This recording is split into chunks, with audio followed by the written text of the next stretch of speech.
if all the devils are chained during the month of Ramadan, how come people continue to commit sins?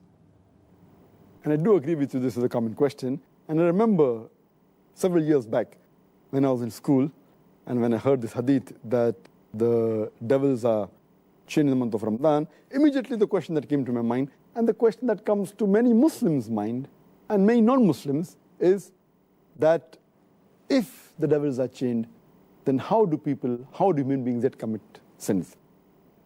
This question is based on the hadith of Muhammad sallallahu alaihi wasallam, which I mentioned earlier, a Sahih hadith of Musnad Ahmad, volume number 2, page number 230, hadith number 7148, which is also repeated in Sunan Nisa'i, chapter number 5, hadith number 2106, where the beloved Prophet said that, O ye people, the blessed month of Ramadan is approaching, and Allah has ordained for you that you fast in this month. And the gates of heaven will be open in this month, and the gates of hell will be closed. And the devils will be chained. In this month is a night, which is better than 1,000 months. And a person who's deprived of the blessing in this month is truly a deprived person. Now, when we get this hadith, it clearly mentions that in this month of Ramadan, the devils will be chained. And it's a logical question. If devils are chained, then how do human beings yet commit sins? To make the people understand, we have to realize that when the devils are chained, it does not mean that the devils are slain. They have been killed. They're yet present, but they're chained. They're not killed. The power is yet there, but it is diminished. For a better understanding, I'd like to give you an example that when there is a lion or a tiger who is free, there are high chances that he may kill you. Your life is in danger. But the moment that tiger or that lion is chained, you are safe. You are safe as long as you maintain a safe distance. After the tiger has been chained, if you come too close to him, there are chances yet you can be killed. So as long as you maintain that distance from the tiger who is chained, you are safe. Similarly, in the month of Ramadan, if you maintain a safe distance from the Satan, you will be saved. And if you read the Quran, Allah says in Surah Baqarah, chapter 2, verse number 168, be careful of the khutwatu shaitan, of the footsteps of the devil, for he is to you an avowed enemy. Many places Allah subhanahu wa ta'ala says in the Quran that be careful of the footsteps of the devil. Allah doesn't say that be careful of the devil, because a normal Muslim, an average Muslim who has average iman, when he sees the devil in front of him, he will be careful. For example, suppose there's a young girl who comes to an average Muslim, a young boy, who has average iman. If a young girl comes and tells him that let's spend the night together, that Muslim will say, spending the night together with a girl, it's haram, it is zina. He will immediately object. But that same girl, if that girl phones that young boy and speaks to him on the phone, the boy will say, speaking to a girl on the phone, there is no problem. So he speaks to the girl for a few times on the phone, for a few minutes. Later on, the girl says, let's go and have some snacks in McDonald's on Kentucky Fried Chicken. Having snacks for a few minutes, for half an hour, with a girl in McDonald's, no problem. So he goes and has snacks with the girl in McDonald's. Later on, the girl says, why not have dinner in a restaurant? Having dinner with a girl in a restaurant for a couple of hours, no problem. Then the girl says, why not spend the night together? And then the boy says, spending the night together with a girl, no problem. So this is khutwatu shaitan, footsteps of the devil. This is not mentioned in the Quran, this is just my own example. So what Allah warns us is that be careful of the khutwatu shaitan, the footsteps of the devil. If the devil comes directly in front of an average Muslim who has iman, he will abstain. He will run away from it. But the khutwatu shaitan are the things which are dangerous. So, what we have to realize, when the devil is chained, his footsteps are restricted. So many of the sins are prevented. But if we go close to him, then the chances that we'll be overtaken by the devil and commit a sin are very high. So what we have to be careful, that in Ramadan, if we keep the distance, then the chance of committing sin is less. But if we go close to the Satan, even though he's chained, like how a tiger can walk even after he's chained, same the devil. So this is my understanding. And the beloved Prophet said, the devils are chained, the devil can yet move.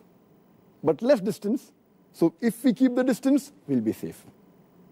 The second reason that I feel is that in the month of Ramadan, though the devils are chained, we fail to realize that the balance 11 months, they are free.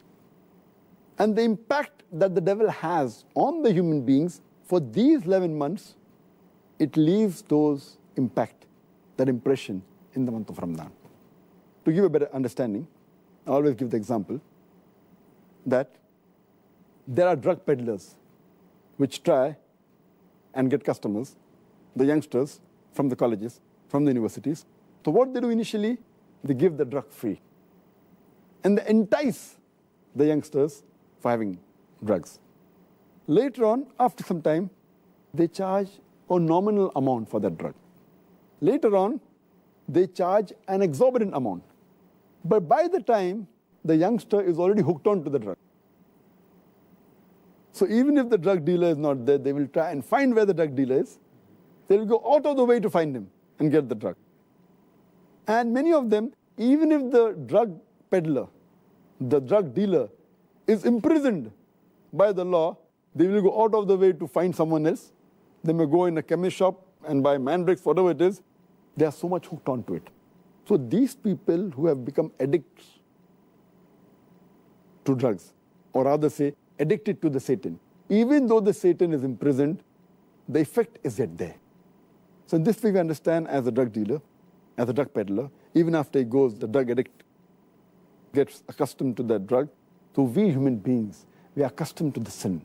And even though the Satan is imprisoned, we keep on committing these mistakes. But mainly those people who have become addicts fall in this category. So those who do major sin fall in this category. But the normal Muslims, the average Muslims who haven't become addicted, it's easy for them to stay away from sin. And the third reason that I give is that though there are some scholars who say that in this month of Ramadan, the strong devils, the marids, they're imprisoned. The smaller ones are free. So they keep on committing mistakes. But according to my understanding, the third reason is that though the devils are chained by Allah subhanahu wa ta'ala, they can yet whisper. And one of the ways the devils try and get the human beings close to them is by whispering. And Allah says in the Quran, in Surah Nas, chapter number 114, verse number 1 to 6, قُلْ أَعُوذُ بِرَبِّ النَّاسِ مَلِكِ النَّاسِ إِلَهِ النَّاسِ مِنْ شَرِّ الْوَسْوَاسِ الْخَنَّاسِ الَّذِي يُوَسْوِسُ فِي صُدُورِ النَّاسِ مِنَ الْجِنَّةِ وَالنَّاسِ. They whisper in the hearts of the human beings and they withdraw. Amongst them, the jinn and men. It's talking about the Satans, talking about the devils, who whisper into the hearts of the human being and they withdraw. And among these devils are the jinn and the human beings. So maybe Allah subhanahu wa ta'ala has imprisoned the devils who are the jinn. But the human beings, we are yet free. So one category of devils, that the jinns have been imprisoned, but the Satans are even amongst the men. That's what Allah says. Who are yet free. And yet we have to be careful of the whisper of the devil, the waswasa.